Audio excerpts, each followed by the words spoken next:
stepmother kicked me out of my own wedding, saying I was ruining her day. Guests were shocked by my reaction. The day I had been dreaming of for years had finally arrived. My wedding day. It was supposed to be a magical celebration of love, unity, and the start of a new chapter in life. Instead, it turned into a surreal nightmare thanks to my stepmother. From the moment she entered the venue, I could feel the tension rising. My stepmother, dressed in an extravagant gown that could easily rival any bride's, seemed determined to make the day about her. She made comments about the decorations, the food, and even my choice of dress, insinuating that her taste would have made everything much better. During the ceremony, she made a dramatic show of sighing loudly whenever something didn't go perfectly according to her imagined script. My father tried to quiet her, but she waved him off as if she was the one in charge. I bit my tongue, determined not to let her ruin the most important moment of my life. But things escalated quickly. During the reception, while I was sharing my first dance with my husband, she interrupted, claiming that the music was too boring and that she had a better playlist. She even tried to commandeer the DJ booth. The final straw came when she grabbed the microphone, announcing that she had an important speech to give. Her words weren't about me or my husband, but about her own struggles and how she deserved recognition for being a guiding force in my life. This is my therapist, Susan Capone. When I politely asked her to step down, she snapped. In front of all the guests, she shouted, "You're ruining my day." Her day? That was it for me. I calmly walked up to her, took the microphone, and said, "I think you've misunderstood. This isn't about you. This is my wedding, and if you can't respect that, you're welcome to leave." The guests were silent, their eyes wide with shock. My stepmother, visibly fuming, stomped out of the venue. For a moment, I felt a pang of guilt, but then the applause started. One by one, my friends and family approached me, praising me for standing up for myself. Even my father quietly admitted, "You did the right thing." The rest of the evening went on without a hitch. And while my stepmother's antics were the talk of the night, I chose to focus on the joy of being surrounded by people who truly cared about me. That day taught me an important lesson. Sometimes you have to set boundaries, even on the happiest day of your life. In the weeks following the wedding, my stepmother's behavior became the subject of endless family gossip. Some relatives sympathized with her, saying that she probably felt overshadowed or insecure. Others, however, were firmly on my side, insisting that her actions were inappropriate and selfish. My father, caught in the middle, tried to mend the situation. He called me a few days after the wedding, sounding exhausted. "She's upset," he said, "but I think deep down she knows she crossed the line." "Oh, Dad," I replied, "this isn't about me holding a grudge. It's about her understanding that she can't always make everything about herself. I love you, but I need her to take responsibility for her actions before I can move forward." To my surprise, a week later, I received a handwritten letter from her. In it, she apologized, not perfectly, but it was a start. She explained that she had felt sidelined ever since my mother passed, and that watching me get married stirred up old emotions of inadequacy. L'aveur sans d'emparation. I wanted to be empathetic, but her letter didn't excuse her behavior. So I responded with honesty, thanking her for her apology, but gently reminding her that her feelings didn't justify overshadowing my wedding day. Over time, we started to rebuild our relationship, though it took patience and effort from both sides. I kept firm boundaries, making it clear that while I valued her presence in my life, I wouldn't tolerate being disrespected again. Years later, as I look back on that day, I realized how much it shaped me. Standing up for myself, even when it was difficult, gave me a newfound sense of confidence. My wedding wasn't just the start of my life with my husband. It was also the moment I reclaimed my voice, ensuring that my happiness wouldn't be dimmed by anyone else's insecurities. And in the end, isn't that what a wedding is all about? Starting your new life on your terms. surrounded by the love and support of those who truly want the best for you. As time passed, the incident became less of a sore spot and more of a strange family anecdote. My husband and I settled into married life, focusing on building a home full of love, laughter, and mutual respect. Occasionally, someone would bring up the microphone moment at family gatherings, and we'd all laugh about it.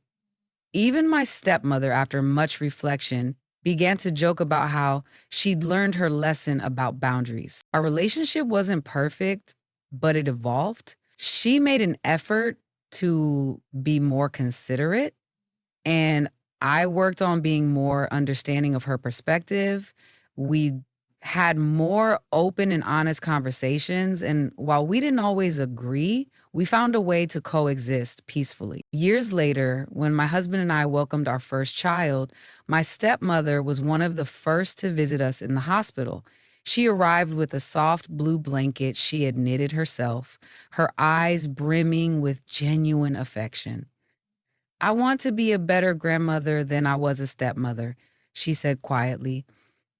Her vulnerability touched me, and I knew in that moment that we had finally turned a corner. Now, whenever I think back to that chaotic wedding day, it's not with bitterness, but with gratitude. It taught me the importance of standing firm, setting boundaries, and advocating for myself. It also showed me that people are capable of growth if they're willing to own up to their mistakes. Looking at my life now, a happy marriage, a growing family, and relationships that have been healed, I realize that sometimes the hardest moments can lead to the most meaningful changes. My wedding day may not have gone exactly as planned, but in the end, it gave me something far more valuable than a perfect event: a stronger sense of self and a deeper appreciation for the people who truly matter. As the years went on, the wedding story became a beloved family legend, retold with humor and a touch of exaggeration at reunions and dinners. My husband would playfully imitate my stepmother's dramatic exit, while I would pretend to grab an invisible microphone, proclaiming, "This is my day." It had become a way for us to laugh about a challenging moment and reflect on how far we'd come. My stepmother, to her credit, truly made an effort to change. She became more involved in my life in positive ways, supporting me when I needed advice and stepping back when I needed space. She grew especially close to my children, spoiling them with attention and stories from her own childhood. I began to see a softer, more generous side of her, one that I hadn't fully appreciated before. One day, while visiting her home with my kids, she pulled me aside. "You know," she said, "I used to think I had to compete with everyone to be noticed, to be appreciated. But you've taught me something different. You've shown me that love isn't about being the loudest in the room. It's about showing up quietly and consistently." Her words took me by surprise, and I felt a swell of emotion. For so long, I had resented her need for attention, but hearing her acknowledge her growth made me realize how much she had changed and how much I had grown too. In the end, my wedding wasn't just a turning point for me, it was a turning point for our family. It brought hidden tensions to the surface, but also created an opportunity for healing and growth. Every anniversary, my husband and I toast not just to our marriage, but to the strength we discovered in ourselves and the lessons we've learned along the way. Life isn't perfect, but it's real, and that's more than enough for me. Over time, the wedding incident faded into the background, replaced by countless new memories, birthdays, holidays, and quiet moments that became the fabric of our family's life. My stepmother, once a source of friction, had become someone I could rely on. She surprised me one day by asking if she could host our anniversary party. At first, I hesitated, memories of her over-the-top antics flashing through my mind. But something in her tone, gentle and earnest, convinced me to give her a chance. "All right," I said cautiously, but let's keep it simple. She smiled, nodding enthusiastically, and assured me she'd follow my lead. To my surprise, she delivered exactly that. The party was intimate and heartfelt, with thoughtful touches that showed she had truly listened to what I wanted. She even stood up to give a short speech, this time focusing entirely on celebrating our marriage and the love we had built. It was sincere and even brought tears to my eyes. After the party, as we were cleaning up, she approached me with a glass of wine and a tentative smile. "Did I do okay?" she asked, her voice tinged with vulnerability. "You did more than okay," I replied, pulling her into a hug. "Thank you for making today so special." Moments like that became more frequent as the years went on. My stepmother's presence in my life evolved from a source of stress to a source of support. She became one of my biggest cheerleaders, always the first to celebrate my achievements and the first to offer comfort during tough times. Looking back, I realized that our relationship was a testament to the power of forgiveness and growth. We both made mistakes, and we both chose to learn from them. My wedding may not have been the flawless fairy tale I envisioned, but it was the beginning of something far more meaningful. A family that learned how to mend its fractures and find strength in its imperfections. Now, when I tell the story of that chaotic day, it's with laughter and gratitude. It wasn't just the day I married the love of my life. It was the day I discovered the resilience of my heart and the unexpected beauty of second chances. As the years rolled on, the once awkward dynamics of our family shifted into something far more harmonious. My stepmother and I shared an unspoken understanding that we had both grown, and while we couldn't rewrite the past, we had the power to shape our future. One evening, as we sat together on the porch during a family barbecue, she looked out at the sunset and said softly, "You know, I always wanted a moment like this. A family that feels whole." Her voice carried a hint of regret, but also a deep sense of gratitude. I reached over and placed my hand on hers. "We got there," I said, smiling. "It wasn't perfect, but we made it." From that day forward, I stopped dwelling on what had gone wrong at my wedding. Instead, I chose to focus on everything that had gone right since.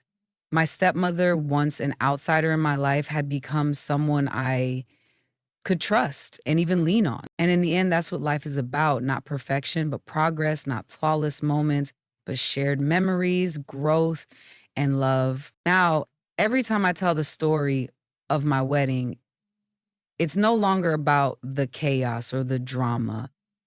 It's about how it became a turning point, a catalyst for change that brought my family closer together. And when I raise a glass to celebrate another anniversary with my husband, I'm reminded that love isn't just in the vows you say.